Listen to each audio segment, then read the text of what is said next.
capturing really a handcrafted look with this. I intentionally made sure that the pencil strokes from the colored pencil were not lost in translation, making sure to not lose that kind of edge is very important to me. I feel like mood boards themselves can really be their own work of art that is just simply beautiful.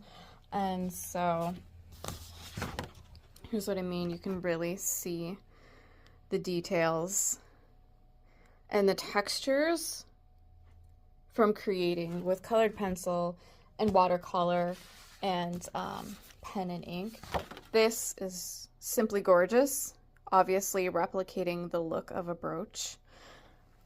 And these designs do beautifully with a dark gray backdrop. A little bit of a white line stroke really sets them out, but this just says faith and beauty and dramatization. It makes for such a lovely and romantic repeat pattern. Just gorgeous. I could definitely see this on tablecloths or furniture. But the whole collection is very, very strong. So strong elements. And then even this piece here was designed to fit into like a right angle, but can fan out the leaves to make this a really great centerpiece icon too, so that it's a bit more balanced as far as free floating on something as opposed to being placed into a corner.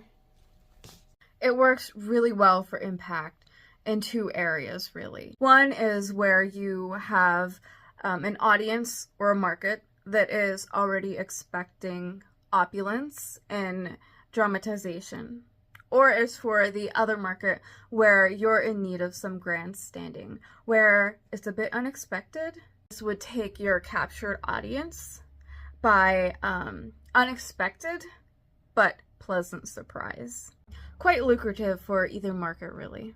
Making sure that the hand craftsmanship was not lost at all when the artwork was digitalized, really making sure that the end user, the buyer, has something that looks handcrafted because it really is handcrafted. It's an everyday year-round collection that is dramatic and romantic and has just a little whisper of faith sewn into it.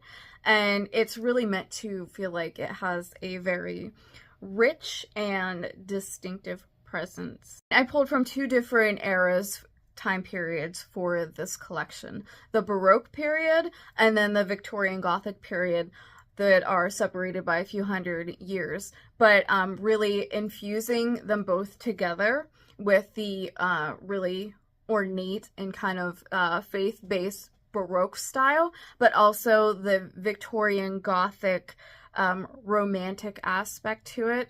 A little bit of dark, but with bright, light faith elements really balance it out nicely. Really a Poe-like aesthetic that makes it edgy in its own way. With the symbolism and the romanticism, it lends itself to so many layers of really great storytelling.